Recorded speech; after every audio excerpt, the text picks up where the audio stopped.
बिस्मिल्लाहिर्रहमानिर्रहीम। अस्सलाम वालेकुम नाज़रीन, आप यूट्यूब चैनल देख रहे हैं। मैं इमरान ख़ान हूँ।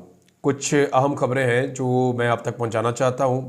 एक तो माज़रत चाहता हूँ, मैं पिछला वीलॉग आप कल रात को नहीं देख पाए। उसका रीज़न ये है कि पाकिस्तान में आपके सामने इंटरनेट की सिचुएशन है और मैं किसी किस्म का रिस्क लेना भी नहीं चाहता। और इसमें आपको ये भी देखना होता है ना कि आपने जो काम करना है वो सेफ़ रह कर करना है, क्योंकि आप सब ये जानते हैं कि यहाँ पे रहना और काम करना वो इतना आसान नहीं है। लेकिन इसका एक सलूशन है, मैं आपके साथ शेयर करूंगा। पाकिस्तानी रियासत जो है वो अरबों रुपए खर्च कर रही है सिर्फ नौजवानों को उनकी राय देने से रोकने के लिए, कि आम आदमी जो है वो अपनी बात ना कर सके, सिर्फ अशराफिया अपनी बात कर सके सोशल मीडिया के ज़रिए से। तो पाकिस्तान की जो रियासत है वो इसके लिए अरबों रुपए खर्च कर रही है, लेकिन ये अरबों रुपए अगले 24 से 48 घंटों में ज़ाया हो जाएंगे। और उसकी वजह सादी ये है कि नौजवान हर चीज़ का हल निकाल लेते हैं। आप जो मर्ज़ी कर लें, उल्टे लटक जाएं, सीधे हो जाएं, कुछ भी करें, इसका हल निकल आएगा। मैं आपको अभी कुछ चीज़ें थोड़ी देर में बताऊंगा इसी वीलॉग में कि इसको टैकल कैसे करना है या मुझे कितनी समझ आई है।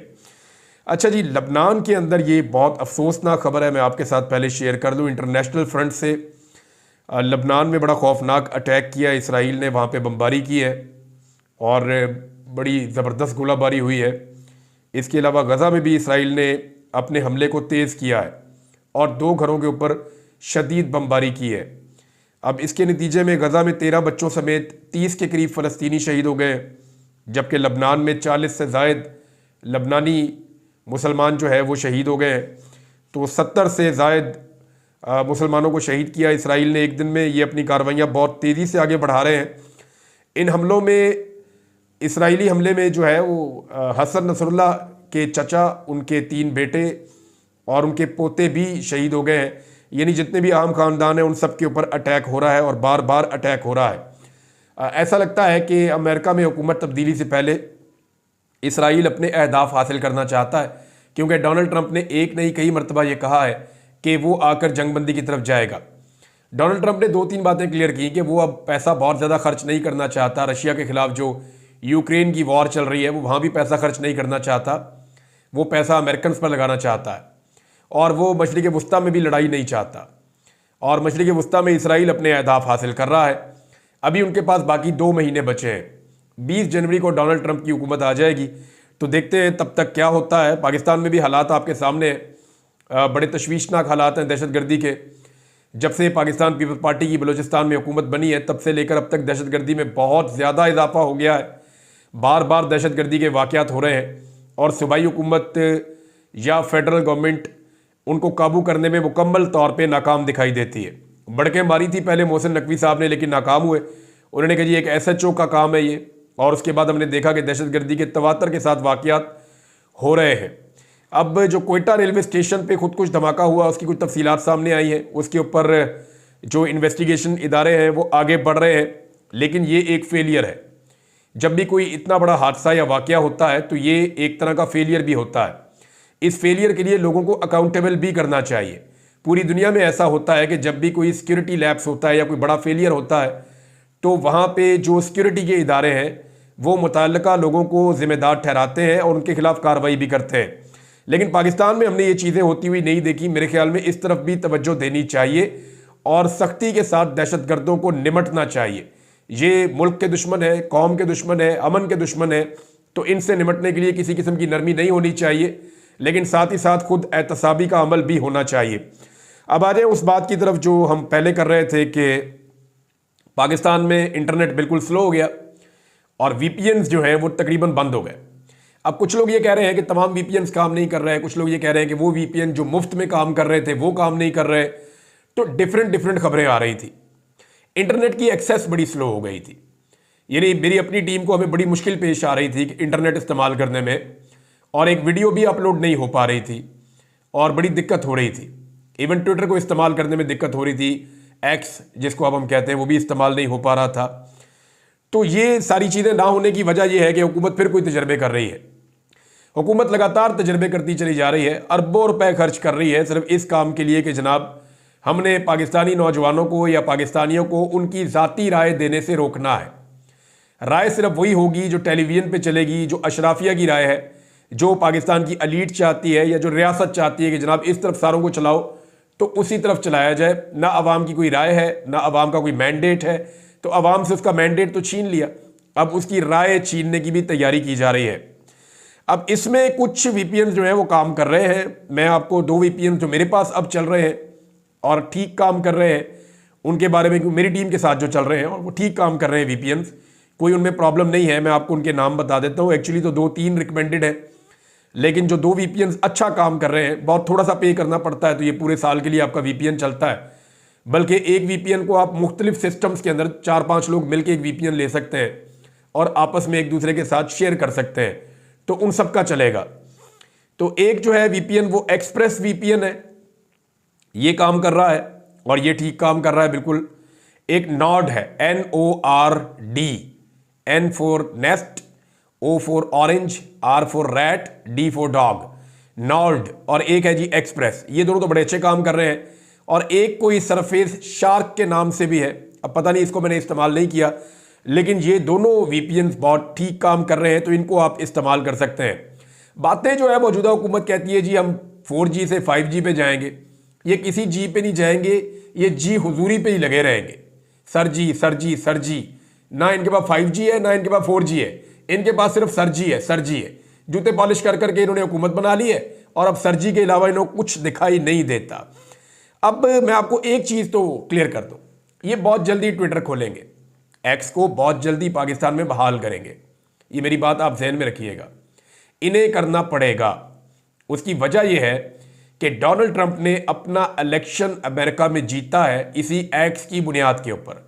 यानी उसके इलेक्शन जीतने में बहुत सारे फैक्टर्स हैं, उसका डट जाना है, उसकी अदालतें भी हैं। वहाँ पे अदालतों ने नाइंसाफ़ी नहीं की जैसी पाकिस्तान में की गई इमरान खान के साथ, क्योंकि वहाँ पे काजी फायद ईसा नहीं थे, तो वहाँ मौका मिला उसको इलेक्शन लड़ने का।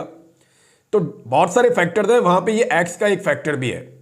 और इसके ऊपर जब रवायती मीडिया गलत तबसरे कर रहा था, परेशान कर रहा था ट्रंप को, उसकी पार्टी को, तो उन्होंने अपना पूरा जो कंपेन है वो खड़ा किया एक्स के ऊपर। इमरान खान साहब ने 2024 का 8 फरवरी का इलेक्शन किस बुनियाद पे लड़ा था? इसी एक्स के ऊपर रख के लड़ा था और कामयाबी मिली थी। अभी जो है वो इनका अगला टारगेट है कि कनाडा में जस्टिन ट्रूडो की हुकूमत अब तब्दील की जाए, और इसके लिए जो है वो गालिबन इशारा दे भी दिया है इलन मस्क ने कि वहाँ पे भी हुकूमत बहुत जल्दी तब्दील हो जाएगी, क्योंकि लोग वहाँ बड़े तंग हैं और वहाँ का मीडिया जो है वो बड़ा हीरो बना के दिखाता है ट्रूडो को। तो वहाँ भी इस तरह के प्रॉब्लम्स हैं कि जो लोकल मीडिया है वो बड़ा कंट्रोल्ड है। तो ऐसी जगह के ऊपर सोशल मीडिया, क्योंकि इसको कंट्रोल नहीं किया जा सकता, तो फिर इस तरह का मीडिया जो है वो जो कंट्रोल करने की जिनकी ख्वाहिश है उनको तो फिर बड़ा नापसंद होता है। अब शहबाज शरीफ साहब जो है वो इसी एक्स के ऊपर मुबारकबाद दे रहे हैं डोनाल्ड ट्रंप को, और पाकिस्तान में इसको ब्लॉक किया हुआ है और वीपीएन लगा के मुबारकबाद दे रहे हैं। इंडियन मीडिया मजाक उड़ा रहा है, यूरोपियन मीडिया मजाक उड़ा रहा है, पाकिस्तानी मीडिया मजाक वो नहीं उड़ा रहा, क्योंकि पाकिस्तानी मीडिया उड़ा ही नहीं सकता, सोशल मीडिया उड़ा रहा है। मियाँ साहब ने अपने आप को मजाक बना के रख दिया है कि आप वज़ीर आज़म एक मुल्क के, आप ट्विटर इस्तेमाल करते हैं वीपीएन लगा के, और अब आप वीपीएन भी बैन कर रहे हैं पाकिस्तान में। बहरहाल मैंने कुछ वीपीएन बताए आप लोगों को, आप उनके साथ जा सकते हैं। अब मामला यह है कि हुकूमत इसको खोलेगी। उसकी वजह यह है कि डोनाल्ड ट्रंप को जब ये एक जुमले में कोई बताएगा ना कि पाकिस्तान में फस्तायत है, और ये भी बताएगा कि पाकिस्तान में जो है वो आज़ादी इज़हार राय नहीं है और एक्स को बैन किया हुआ है, तो ये उसको जाके फौरन हिट करेगा। तो उससे पहले पहले आप देखिएगा ये एक्स की बंदिश जो है उसको ख़त्म कर देंगे और ये इंटरनेट के ऊपर आपका ट्विटर चलना शुरू हो जाएगा थोड़े अरसे में, क्योंकि इतने तगड़े हैं नहीं। शहबाज शरीफ ने अपने मुंह से कहा था कि बेगर्स आर नॉट चूजर्स, तो एक्चुअली वो अपने आप को बेगर्स समझते हैं। उन्हें लगता है कि वो मांगने वाले हैं, फ़कीर हैं, भिखारी हैं, लिहाजा उनकी कोई चॉइस नहीं हो सकती, उनको ट्विटर खोलना पड़ेगा, और ऐसा लगता है कि ये फिर ट्विटर खोल देंगे। अब नाज़रीन एक और बड़ा इशू उठा हुआ है, वो पाकिस्तान तहरीक इंसाफ के अंदर है। देखें इसके ऊपर ज़रा खुल के बात कर लेते हैं। तहरीक इंसाफ अपने ही सोशल मीडिया से तंग आ गई है। तहरीक इंसाफ की जो क़यादत है, उन्हें लगता है कि उनका सोशल मीडिया उनका बहुत ज़्यादा एहतसाब कर रहा है। देखिए इसमें कुछ जगह के ऊपर तो ऐसा होता है कि अपने अंदर ही दुश्मन ढूंढ रहे होते हैं लोग, वो लोगों की राय है, इख्तलाफ हर जगह पे होता है, कई जगह पे ओवरडू भी हो जाती हैं चीज़ें, सोशल मीडिया से भी हो जाती हैं। लेकिन तहरीक इंसाफ के लिए सोशल मीडिया क्या है ये मैं आपको अभी बताऊंगा इस वीलॉग में। यानी जो लोग आज सोशल मीडिया के ऊपर तनकीद कर रहे हैं ना, उन्हें आइडिया ही नहीं है कि सोशल मीडिया पाकिस्तान तहरीक इंसाफ के लिए क्या है। तो मैं आपको ये बता देता हूं कि ये सोशल मीडिया कैसे मुख्तलिफ है और कैसे अलग है बाकी सोशल मीडिया से जो पाकिस्तान तहरीक इंसाफ के लिए काम कर रहा है, और तहरीक इंसाफ की क़यादत इससे खाइफ क्यों है ये भी आपको बताता हूं। देखिए, जो पाकिस्तान तहरीक इंसाफ के सोशल मीडिया एक्टिविस्ट है ना, ये आम पाकिस्तानी है। इनमें बेशतर ऐसे हैं जो पाकिस्तान तहरीक इंसाफ के वर्कर्स भी नहीं है। ये आम पाकिस्तानी के तौर पे ठीक को ठीक और गलत को गलत कह रहे हैं, और ये सिर्फ नजरिया को फॉलो करते हैं। इनमें जो है बाशऊर नौजवानों की अक्सरियत है, खवातीन भी हैं, हजरात भी हैं, नौजवान लड़के लड़कियां हैं। तो ये बाशऊर नौजवान है, इन्हें कोई लालच नहीं है, ना इनको तनख्वाह के ऊपर रखा हुआ है। अब तनख्वाह के ऊपर लाखों लोगों को तो भर्ती नहीं किया जा सकता ना, ज्यादा से ज्यादा आप चंद 100 लोगों को भर्ती कर सकते हैं। गरीब मुल्क है, किसी पॉलिटिकल पार्टी पे बस इतना पैसा होता भी नहीं है। तो बहरहाल ये लाखों लोगों को तो आप भर्ती नहीं कर सकते कि आपने भर्ती कर दिया, लालच दे दी, या तनख्वाह के ऊपर इनको रख लिया। ये लोग जो भी करते हैं ना, ये अपने मुल्क के लिए अच्छा सोच कर करते हैं। इन्हें लगता है ये चीज़ ठीक है तो ये इस तरह करते हैं। इनका अपना जाती कोई लालच है नहीं, यानी इनमें से किसी ने इलेक्शन नहीं लड़ना। ज़्यादातर सोशल मीडिया के ऊपर ऐसे लोग हैं, ना इन्होंने इलेक्शन लड़ना है, ना इन्हें कोई सीटें चाहिए, ना इन्हें कोई ओहदे चाहिए, ना इन्होंने पाकिस्तान तहरीक इंसाफ से कोई फ़ायदे लेने। ये तो सिर्फ पाकिस्तान के चक्कर में इमरान खान का साथ देते हैं। और इमरान खान का साथ ये क्यों देते हैं, इस पर गौर करें आप। ये इमरान खान का साथ देते हैं इमरान खान के मौक़िफ़ पर डट जाने की वजह से, इमरान खान के अपने करैक्टर की वजह से, जो बड़ा मजबूती के साथ खड़ा हुआ है। तो ये इमरान खान के किरदार की वजह से उसको सपोर्ट करते हैं। इनमें से बेशतर तो ऐसे हैं नौजवान जो उस वक्त बिल्कुल छोटे छोटे बच्चे थे, जिन्हें क्रिकेट की समझ ही नहीं थी 92 में। कई लोग समझते हैं कि ये क्रिकेट के फॉलोअर्स हैं। बहुत सारे ऐसे हैं जिनको क्रिकेट पसंद ही नहीं है, वो क्रिकेट देखते भी नहीं है, लेकिन फिर भी इमरान खान को बहुत फॉलो करते हैं। वो लीडर समझते हैं इमरान खान को। उनके लिए इमरान खान एक लीडर है, एक क्रिकेटर नहीं है। क्योंकि बेशतर तो ऐसे हैं जिन्होंने 92 के वर्ल्ड कप के बाद आंख खोली इस दुनिया में, या उस वक्त वो 2 साल 3 साल 4 साल 5 साल के थे, जिन्हें क्रिकेट का शऊर ही नहीं था। तो ये इमरान खान को क्रिकेट की वजह से नहीं, उसके करैक्टर की वजह से सपोर्ट करते हैं। और बिल्कुल स्ट्रेट फॉरवर्ड किस्म के लोग हैं, ये किसी का उधार नहीं रखते। यानी इन्हें इस बात से फर्क नहीं पड़ता कि ये कितना बड़ा आदमी है, या कोई मिनिस्टर है, या कोई बड़ा ओहदे पे बैठा हुआ है, कोई गवर्नर है, कोई वजीर आजम है। इन्हें फर्क पड़ता होता तो ये एस्टेब्लिशमेंट के साथ टक्कर ले लेते। इन्हें फर्क पड़ता तो ये वजीर आजम के साथ टक्कर लेते। कभी इनके पासपोर्ट ब्लॉक होते हैं, कभी इनके घर वालों को तंग किया जाता है, कभी इन्हें उठाकर भी ले जाते हैं, कभी इनको ब्लॉक कर दिया जाता है, कभी इन्हें कोई नुकसान, कभी कोई नुकसान, लेकिन उसके बावजूद ये पीछे नहीं हटते। अगर ये बुज़दिल होते और स्ट्रेट फॉरवर्ड ना होते और आपसे डर जाते तो ये बहुत पहले बाकी लोगों से डर जाते। आप इन्हें डरा नहीं पाएंगे। दूसरा ये है कि ये अमीर और खानदानी रईसों के गुलाम नहीं है। इनको सबसे पसंदीदा नारा इनका यह है कि जी हम गुलाम नहीं है, इमरान खान के पीछे इसलिए चलते हैं। तो अमीर है, कोई खानदानी रईस है, कोई पुराना सियासतदान है खानदानी, इनको इस बात से कोई फर्क नहीं पड़ता। इन्हें फर्क पड़ता है कि किस आदमी की कुर्बानी क्या है और किस आदमी का नजरिया क्या है। इन्होंने पहली मर्तबा गरीब और मिडिल क्लास आम लोगों को कई दूर दराज इलाकों से चुनकर लीडर बनाया है। बहुत सारे हीरे इन्होंने तलाश किए सोशल मीडिया के जरिए से, और उनको दुनिया के सामने लेकर आए हैं। आज वो लोग जो 20-20, 25-25 साल से सियासत कर रहे हैं, उनके कद बहुत छोटे हो गए हैं बहुत सारे ऐसे लोगों के सामने जिन्हें कल तक कोई जानता भी नहीं था। जनूबी पंजाब से, कबायली इलाकों से, दूर दराज एरिया से ऐसे ऐसे हीरोज ढूंढ कर लाते हैं ये सोशल मीडिया के लोग, और बताते हैं, और फिर उनको हीरो बनाते भी हैं सोशल मीडिया के जरिए से। इन्हें फर्क नहीं पड़ता कि यह साबिक वजीर आजम का बेटा या वजीर आला का बेटा है। इन्हें फर्क नहीं पड़ता कि इसकी अरबों खरबों की जायदादें हैं या इसकी 40 फैक्ट्रियां हैं। एक छोटा सा दुकानदार या एक सेलमैन भी इनके लिए बहुत बड़ा हीरो बन जाता है। यह सोशल मीडिया का कमाल है। पाकिस्तान तहरीक इंसाफ में कई लोगों ने अपना सोशल मीडिया बनाने की कोशिश की, सारे के सारे नाकाम हुए। और यानी इस सोशल मीडिया ने किया ये कि एक हुजूम को एक कौम के अंदर कन्वर्ट किया। मैं अली अमीन गंडापुर साहब का आपको एक स्टेटमेंट पढ़ के सुनाऊंगा। एक तो शेख वकास अकरम साहब का स्टेटमेंट है, वो तो आप सबने सुना है। अली अमीन गंडापुर साहब का एक स्टेटमेंट है, उसकी सिर्फ मैं 2 लाइनें आपको पढ़ के सुनाऊंगा, फिर मैं आपको बताता हूं कि एक्चुअली चक्कर क्या है। गंडापुर ने कहा कि जो घर में बैठकर तहरीक इंसाफ पर तनकीद कर रहा है, मैं उसे पीटीआई का समझता ही नहीं हूं। और उन्होंने कहा कारकुन नाराज है, वजीरेला डी चौक पर हमें छोड़कर आ गए, उनकी नाराजगी को खत्म करेंगे। उन्होंने कहा जिनकी बात कर रहे हो ये अपने घर में बैठे होते थे, ये डी चौक में होंगे भी नहीं। मेरी पार्टी है, मुझे पता है कौन क्या है। उन्होंने कहा इनकी नाराजगी जाए भाड़ में, खुद निकलते नहीं है, बैठे घर में होते हैं, बाहर बैठकर बातें कर रहे होते हैं। जो जाने वाले साथ थे वो अब भी साथ हैं। अच्छा जी, अब बात यह है कि अली अमीन गंडापुर साहब कहते हैं कि ये घर में बैठ के सोशल मीडिया चलाते हैं, तो ये जाए भाड़ में। इमरान खान ने इनको क्या नाम दिया था? इमरान खान ने इन्हें कहा था कीबोर्ड वॉरियर्स, कीबोर्ड वॉरियर्स। अब कीबोर्ड वॉरियर इमरान खान ने कहा तो इसका मतलब क्या है? वो इनको वॉरियर समझते थे। इमरान खान को सोशल मीडिया की अहमियत का पता है। वो इस बात को जानते हैं कि 10 में से एक आदमी सड़क पे आता है, लेकिन अगर 10 आदमी कीबोर्ड पे बैठे हो तो वो एक तहरीक खड़ी कर सकते हैं। इमरान खान ये जानते हैं कि फ्यूचर जो है वो सोशल मीडिया का है। इमरान खान को यह पता है कि मुस्तकबिल में जितने इलेक्शन हुआ करेंगे सोशल मीडिया के ऊपर पैगामात जारी होंगे, वहीं पे सारी चीजें होंगी, उनके मुताबिक इलेक्शन चला करेंगे। इमरान खान साहब इनसे 10 साल आगे सोच रहे हैं और ये इमरान खान साहब से 20 साल पीछे सोच रहे हैं, नॉर्मल जमाने से भी 10 साल पीछे जा रहे हैं। आज पाकिस्तान तहरीक इंसाफ के पास जो सबसे बड़ी ताकत है वो तहरीक इंसाफ का सोशल मीडिया है, जिससे पाकिस्तान की एस्टेब्लिशमेंट तंग है, जिससे पाकिस्तान की सारी हुकूमत तंग है, पाकिस्तान के रियासती इदारे तंग हैं। वो सारे ये कह रहे हैं कि हमने जो भी तजर्बा किया उसको उल्टा कर दिया किसने? सोशल मीडिया ने। अगर आप सर्वे उठा के देखें तो 80% कामयाबी पाकिस्तान तहरीक इंसाफ को इस सोशल मीडिया की वजह से मिली है।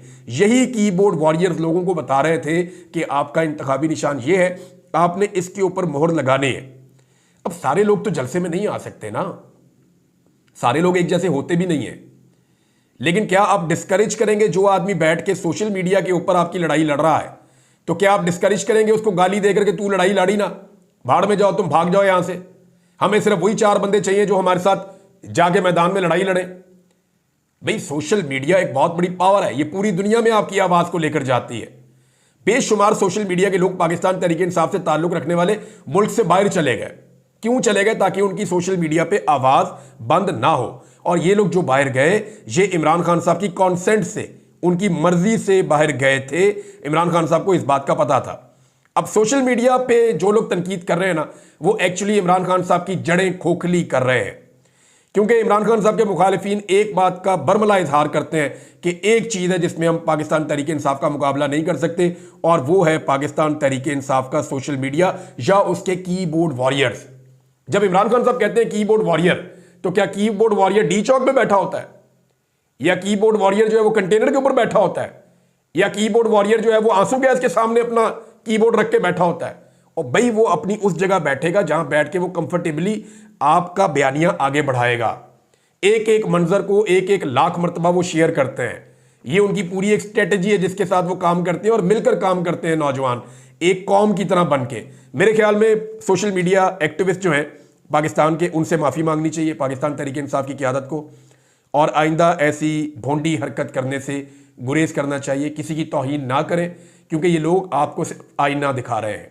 अरशद शरीफ ने कहा था कि मीडिया तो आपको आईना दिखाता है, और आपको अगर आईने में अपनी शक्ल अच्छी नहीं लगती तो फिर आप आईने पे तो गुस्सा ना उतारे ना।